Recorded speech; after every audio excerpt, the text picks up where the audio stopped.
It's a very sad day when you realize that there are no more Percy Jackson books to look forward to. For the last few years, waiting for the next Rick Riordan book has been part of my life. I pre-ordered Blood of Olympus in an online store and it downloaded automatically in my electronic device at midnight. So waking up and finding it in there was like Christmas. The final book, the final really final book. I still don't believe it's over. If you have not read Blood of Olympus, you should probably close this video now because I'm gonna spoil you in just a couple of seconds if you don't do it. It was a very good book. Not my favorite one, but still a good book. Not so much to say before the spoilers. So if you have not read this book, this is the moment when you close this tab. Bye! So first thing I noticed when I started reading this book is, of course, the appendix. Jason, there's Raina, there's Leo, there's Nico, there's Piper, and Raina again, and Jason, Nico, Leo, Raina, Piper, Nico, Jason, Nico, Piper, Leo, and that's it. No Percy chapters, not Annabeth chapters. Why? Percy and Annabeth are the main characters. They were the main characters in the first saga, and they have been main characters in this saga. So why don't we have a POV from those two in the last book? Something that I still do not understand. Anyway, we start the story with Jason, Piper, and Annabelle going to this dead people meeting. It's mentioned to something that happened in House of Hades, the Skyrim scene with Jason and Hazel, and that's when they mentioned that only happened like 2 weeks before this. It's a little hard to realize that the events of this book are not that far from the events from the last book. We've been waiting for a year, but these characters have been waiting only for days. Then there's a battle, and Jason's mom appears. They get rid of the monsters, and then Hera makes her entrance. Annabeth has improved her sass as well. My heroes. Hera?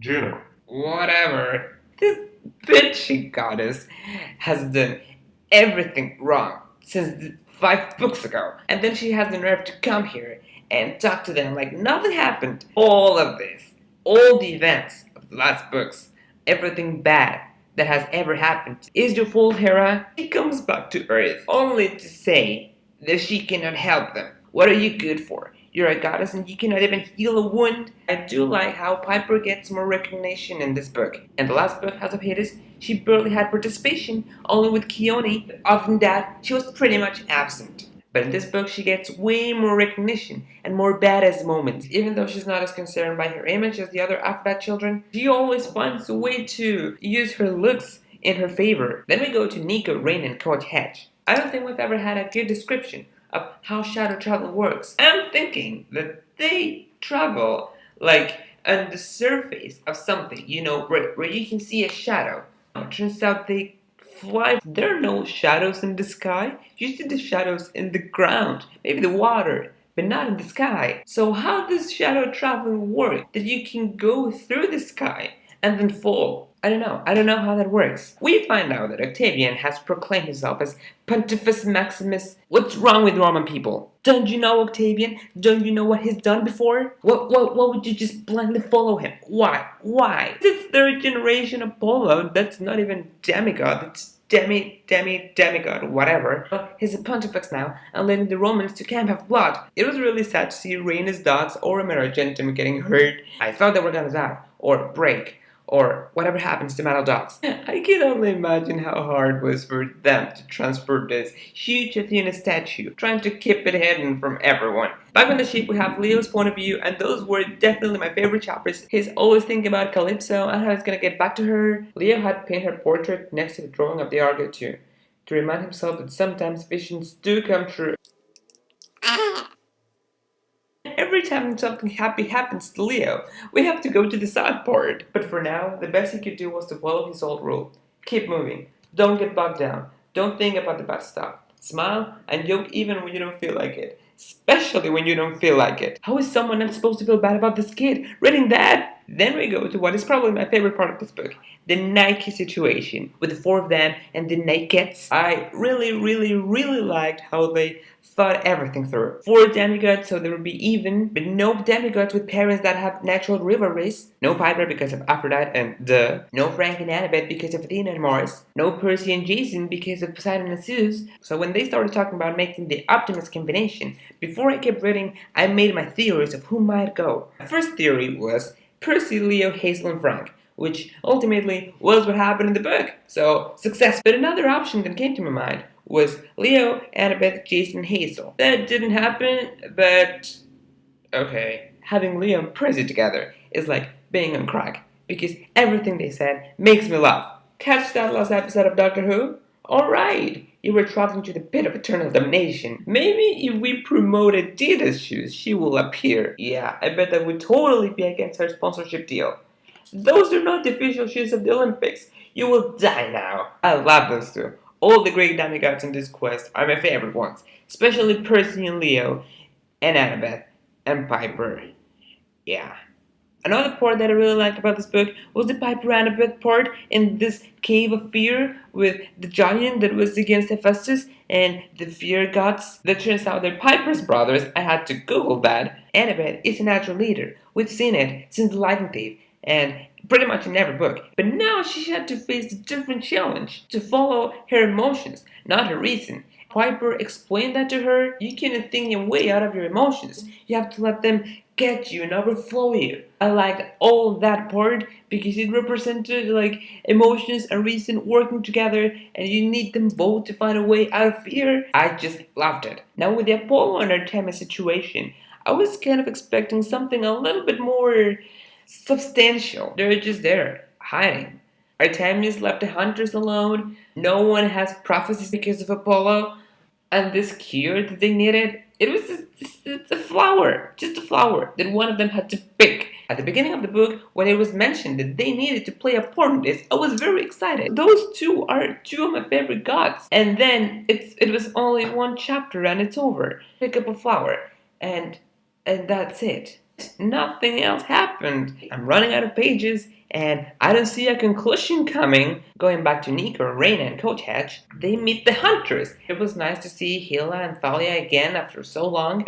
Okay, Orion. They gave me the whole story with Artemis, and oh my god, I was sure that Artemis was gonna come aid the hunters. No, she didn't. She kept hiding. Phoebe died. It was a shocking death. Those types of death that you need to go back and read it again to understand what happened. I thought that Hila was dead too, but no. And Nico, he sucked out the life or the soul of this other demigod. That was so creepy and cool. We're talking about Nico, who is what, 14, 15? And he can do that. We have Percy, Jason, Thalia, Hazel. All of them are children of one of the big three. But I don't think any of them is as powerful as Nico. And what was the deal with Leo's plan? I got it in the end, but during all the time they were mentioning the plan, I thought, Leo, are you gonna die? No, no way, because I saw in the appendix, and the last chapter is from Leo's point of view, so Leo cannot die, unless he would die, and his last chapter, his last point of view was gonna be from Elysium, or maybe his gold was gonna be sent to Gigi, the god of health. He sees Leo and says, oh boy. What's wrong with Leo? What's happening? Kill him, please. I don't think we ever got a resolution about that. So let's move forward to the battle against Gaia. We finally are in the place where Gaia is supposed to wake up. I would have really liked to read this part from Percy's point of view or from Annabeth's point of view. Any of those point of view would have been perfect. I'm not complaining about Piper. I really like Piper, but it's not the same. They've captured Percy and Annabeth. The title is Blood of Olympus. I expect characters to die. Not that I want Percy or Annabeth to die. No. Not even Piper. But Blood of Olympus, you expect some blood. Some serious blood draining. Game of Thrones style. Not a cut on the thigh and a nosebleed. Okay, so it was a way to use Percy and Annabeth's blood without killing them. But something's missing in there. Then an intense part comes when all the gods come down from Olympus to fight side by side with their offspring. The battle is over and then just go back. I would have liked to see a conversation, a deep conversation of each one of the 7 demigods with their godly parents. But no, none of that happened. Anyway, back at camp, Coach Hatch, Nico, and Raina are already in there. There's Orion in there as well, who attacks Raina. And Athena, the Athena Parthenos, protected her. That was a very nice part. And there's the battle with all the campers. Finally, Raina gets here and puts some sense in the Romans. They turn against Octavian, and they send him flying. One down. And Piper uses her charm speak on Gaia to make her sleep. She technically sang a lullaby to her something grandmother, and everything's over. It's done. We did it. Now what? No one died.